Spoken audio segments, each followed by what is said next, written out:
ಕರುನಾಡು times ಚಾನೆಲ್ನಲ್ಲಿ ಸುದ್ದಿ ಮತ್ತು ಜಾಹೀರಾತು ನೀಡಲು ಈ ನಂಬರ್ಗೆ ಕರೆ ಮಾಡಿ.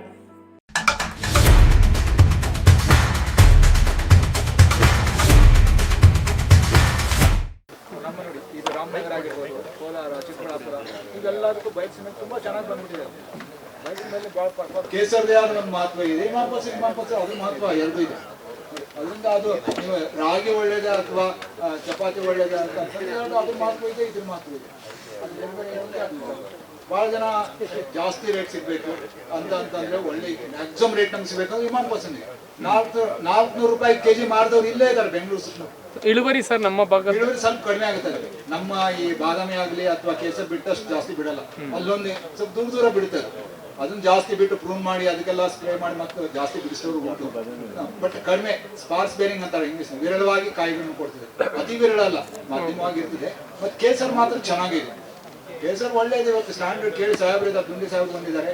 ಈ ಎಕ್ಸ್ಪೋರ್ಟ್ ವೆರೈಟಿ ಅದು ಗೊತ್ತಾ ನೋಡಿ. ಇವತ್ತು ಇಡೀ ನೋಡಿ ಎಲ್ಲೆಲ್ಲ ಮಾವು ಇದ್ದಿದ್ದಿಲ್ಲೋ, ಕೊಪ್ಪಳ ಜಿಲ್ಲೆಯಲ್ಲೆಲ್ಲ ಮಾವು ಇದ್ದಿದ್ದಿಲ್ಲ.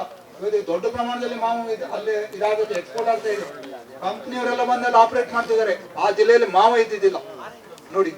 ಯಾಕಂದ್ರೆ ಅಲ್ಲಿ ಕೇಸರ್ ಇದೆ, 100% ಕೇಸರ್ ಇದೆ. ಬರ್ತಾರೆ. ಕೇಸರ್ ಒಳ್ಳೇದು. ಕೇಸರ್ ಸೊಸಿ ಎಲ್ಲಾ ಕಡೆ ಸಿಗುತ್ತೆ. ಕೇಸರ್ ಎಲ್ಲಾ ಕಡೆನೂ ಸಿಗುತ್ತೆ. ಯೂಟ್ಯೂಬ್ ಅಲ್ಲಿ ಪ್ರಮೋಟ್ ಮಾಡಿದಂತಹ ಮಿಸ್ಗೈಡ್ ಮಾಡಿದಂತಹ ವೆರೈಟಿ ಮಿಯಾಜಾಕಿ. ಯೂಟ್ಯೂಬ್ ಅಲ್ಲಿ ಏನಾಯ್ತು ಗೊತ್ತಾ, ಯಾರೊಬ್ಬರಲ್ಲಿ ಕಂಡಿಲ್ಲ ಕೇಳಿಲ್ಲ 2 ಲಕ್ಷ ರೂಪಾಯಿ 1 ಕೆಜಿಗೆ 2 ಲಕ್ಷ, 1 ಕೆಜಿ 1.5 ಲಕ್ಷ, ಗಿಡಕ್ಕೆ 50,000 ಕಾವಲು ಹಾಕಿದ್ದಾರೆ. 10 ಜನ ಗುರ್ಕಾಗಳು. ಇವೆಲ್ಲ ಹೇಳಿ ಕಟ್ಟು ಕಥೆಗಳು, ನೀವು ಉತ್ಪ್ರೇಕ್ಷೆಯಿಂದ ಕೂಡಿದಂತ ವಿವರಗಳು. ಇದು ಮಿಯಾಜಾಕಿ ಅಂತ ಇದೆಯಲ್ಲ, ಮಿಯಾಜಾಕಿನೇ ಫಸ್ಟ್ ಜಪಾನ್ ದೇಶದಲ್ಲಿ ಗ್ರೀನ್ ಹೌಸ್ ನಲ್ಲಿ ಬೆಳೆಸಿದಾಗ ಅದಕ್ಕೆ ಗ್ರೀನ್ ಹೌಸ್ ಕಂಡೀಷನ್ ಅಲ್ದೇನೆ ಮತ್ತೆ ಲೈಟು ಸಹ ಬಿಟ್ಟಿದ್ದಾರೆ 2-3 ಡೈರೆಕ್ಷನ್ ಇಂದ. ಆ ಲೈಟ್ ಬಿಟ್ಟು ಅಲ್ಲಿ ಬೆಳೆಸ್ಬೇಕು. ಹೊರಗಡೆ ಜಪಾನ್ದಲ್ಲಿ ಹೊರಗಡೆ ಇದು ಮಾವು ಬೆಳೆಯಲ್ಲ, ಹೊರಗಡೆ ಹಿಮಪಾತ ಆಗ್ಬಿಟ್ಟು ಗಿಡನೇ ಸತ್ತೋಗುತ್ತೆ. ಅಲ್ಲೇ ಗ್ರೀನ್ ಹೌಸ್ ನಲ್ಲಿ ಸ್ವಲ್ಪ ಬೆಳೆಸ್ಕೊಂಡಿದ್ದಾರೆ. ಆದ್ರೆ ಜಪಾನ್ದಲ್ಲಿ ಮಾವು ಹುಟ್ಟಕ್ ಸಾಧ್ಯತೆನಾ? ಮಿಯಾಜಾಕಿ ಅನ್ನೋ ವೆರೈಟಿ ಅಲ್ಲಿಂದನೇ ಹುಟ್ಟತಾನೋ? ಅದು ಅಮೆರಿಕದಲ್ಲಿ ಫ್ಲೋರಿಡಾದಲ್ಲಿ ಐರ್ವಿನ್ ಅಂತ ಒಂದು ವೆರೈಟಿ. ಅದು ಅವ್ರು ತಗೊಂಡೋಗ್ಬಿಟ್ಟು ತಮ್ಮ ಭಾಷೆಯಲ್ಲಿ ಮಿಯಾಜಾಕಿ ಅನ್ಕೊಂಡ್ರು. ಅದಕ್ಕೆ ಗೊತ್ತಾ, ಎಂದಾದ್ರೂ ಉಂಟೇನಾ ಜಪಾನ್ದು ವೆರೈಟಿ ಮಿಯಾಜಾಕಿ ಅನ್ನೋ ಒಂದು ವೆರೈಟಿ ಹುಟ್ಟಿತಾ?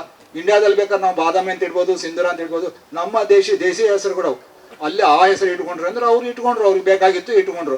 ಅದು ಅಮೆರಿಕದವ್ರಿಗೆ ನೋಡಿ, ಅಮೆರಿಕದಲ್ಲಿರುವ ಐರ್ವಿನ್ ವೆರೈಟಿ ಅದು. ಆ ಐರ್ವಿನ್ ವೆರೈಟಿಗೆ ಹಂಗೆ ಇಟ್ಕೊಂಡ್ಬಿಟ್ರೆ ಏನ್ ಮಾಡೋಕ್ಕಾಗುತ್ತೆ? ನಾವು ಹೇಳ್ತೀನಿ ಕೇಳಿ. ಈಗ ಸಿದ್ದು ವೆರೈಟಿ ಒಂದು ಸಿದ್ದು ತುಮಕೂರದಲ್ಲಿ ಒಂದು ಬಂದಿದೆ. ಅದಕ್ಕೆ ಯಾವ್ದೋ ಒಂದು ರೆಡ್ ಗ್ಲೋಬ್ ಅಂತ ಇಟ್ಕೊಂಡಿದ್ದಾರೆ, ಇನ್ನೊಬ್ಬರು ರೆಡ್ ಕಿಂಗ್ ಅಂತ ಇಟ್ಕೊಂಡಿದ್ದಾರೆ. ಇಟ್ಕೊಳ್ಳಿ, ಅದು ಏನ್ ಮಾಡೋಕ್ಕಾಗುತ್ತೆ? ಅವ್ರವ್ರ ಹೆಸರು ಅವ್ರವ್ರು ಇಟ್ಕೊಂಡಿದ್ದಾರೆ. ಬಟ್ ಇಲ್ಲೇ ಆ ವೆರೈಟಿ ಅದ್ರದ್ದು ಒಂದೇ ಒಂದು ಗುಣ ಏನ್ ಗೊತ್ತಾ, ಫುಲ್ಲು ಸನ್ಲೈಟ್ ಬಿದ್ದಾಗ ರೆಡ್ ಆಗುತ್ತೆ. ಅದ್ರದ್ದು ಕ್ವಾಲಿಟಿ ಇದೆಯಲ್ಲ, ನಮ್ಮ ಸೇಂದೂರಾದ ಸಿಪ್ಪೆಗೂ ಸಮ ಇಲ್ಲ. ಅದು ಸುಮ್ಮನೆ ಕಲರ್ ಅಷ್ಟೇನೆ. ಕಲರ್ ನೋಡ್ಬಿಟ್ಟು ನಾವು ಬೇರೆ ಎಲ್ಲ ನೀವು ಡಿಸ್ಟೆನ್ಸ್ ತಗೊಳಾಗುತ್ತಾ? ಲಕ್ಷ ರೂಪಾಯಿ ಕೊಟ್ಟು ಮಾವಿನ ಹಣ್ಣನ್ನು ಕೊಂಡ್ಕೊಳ್ತಾರೆ. ಯಾವ ಹುಚ್ಚ, ಯಾವ ಮೂರ್ಖ ಕೊಂಡ್ಕೊಳಕ್ ಸಾಧ್ಯ ಇದೆ? ಅವೆಲ್ಲ ಸುಳ್ಳು ಹೇಳ್ತೀನಿ ಕೇಳಿ. ಈಗ ಹಾಕೊಂಡಿದ್ದಾರೆ, ಕೆಲವರು ಹಾಕೊಂಡಿದ್ದಾರೆ, ಜಾಸ್ತಿ ಹಾಕ್ಬೇಡಿ. ಏನೋ ಒಂದೊಂದ್ ಗಿಡ ನಿಮ್ಮ ಕುತೂಹಲಕ್ಕೆ ಒಂದೊಂದ್ ಗಿಡ ಹಾಕೊಂಡು ನೀವು ಮನೆ ಮಂದಿ ತಿನ್ನಿ, ಫ್ರೆಂಡ್ಸಿಗೆ ಕೊಡಿ ಅಂತ ಹೇಳೋದು ಅಷ್ಟೇ.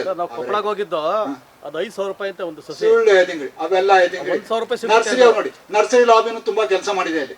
ಯಾವಾಗಲೂ ಸಿಂಗಲ್ ಕಸಿನೇ ವೈಜ್ಞಾನಿಕವಾಗಿ ಕರೆಕ್ಟ್ ಇರೋದು. ಏನ್ ಕೆಲಸದಾಗ ಏನ್ ಗೊತ್ತಾ, ಓಟೆ ಹಾಕಿದಾಗ 2-3 ಸಸಿಗಳು ಬಂದ್ಬಿಡ್ತೇವೆ ಅಲ್ಲಿ. ಅವು 2-3 ಸೇರಿಸಿ ಕಟ್ತಾರೆ. Double grafting is not an accepted method. ಅದು ಅನಿವಾರ್ಯವಾಗಿ ನರ್ಸರಿ ಅವರು ಮಾಡಿದ್ದು. ಸಿಂಗಲ್ ಒಂದೇ ಒಂದು ರೂಟ್ ಸ್ಟಾಕಿಗೆ ಒಂದೇ ಒಂದು ಬೆಣೆ ಕಸಿ ಮಾಡಿದ್ದು ಶ್ರೇಷ್ಠವಾದ ಗ್ರಾಫ್ಟ್ ನನ್ನ ಪ್ರಕಾರ. ಆಸ್ ಅ ಹಾರ್ಟಿಕಲ್ಚರಿಸ್ಟ್ 2-3 ಸೇರಿಸಿ ಮಾಡೋದೇನು ಹೇಳ್ತೀನಿ ಕೇಳಿ. ಏನಿದೆ ಅದು ಸುಮ್ಮನೆ ಮಾಡಕ್ ಸಾಧ್ಯತೆ ಇದೆ ಅಂತ ಮಾಡಿದ್ದು. ಅದು ನಾನು ಎಂದೂ ಅದನ್ನು ನಾವು ಎನ್ಕರೇಜ್ ಮಾಡಿಲ್ಲ. ಡಬಲ್ 1-2 ಪ್ರಾರಂಭ ಬಾಟಮ್ ನಿಂದ 2 ಸಸಿ ಬಂದ್ರೆ ಒಂದು ಕತ್ತರಿಸಿ ಬಿಸಾಕಿ ಒಂದಕ್ಕೆ ಮಾಡಿ.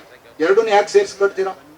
ಬಟ್ ನಾವು ಡಬಲ್ ಕಸಿ ತಂದಿದ್ವಿ ಸರ್, ಒಂದು ಸಸಿ ತಂದಿದ್ದೀವಿ. ಡಬಲ್ ಕಸಿ ಅದು ಹೇಳಕ್ ನೋಡಿ, ನಿಮಗೆ ಅವ್ರಿಗೆ ಮೋಸ ಮಾಡಕ್ಕೆ ಜಾಸ್ತಿ ಬೆಲೆ ಮಾಡಕ್ ಅದೊಂದು ವಸ್ತು ಆಗುತ್ತೆ ಅಷ್ಟೇ. ನೋಡಿ 2 ಸತಿ ಪ್ರಾರಂಭದಿಂದ 2 ಬಂದಿತ್ತು ಅನ್ಕೊಳ್ಳಿ, ಒಂದು ಓಟೆಯಿಂದ 2 ಬಂದ್ಬಿಟ್ಟಿದೆ.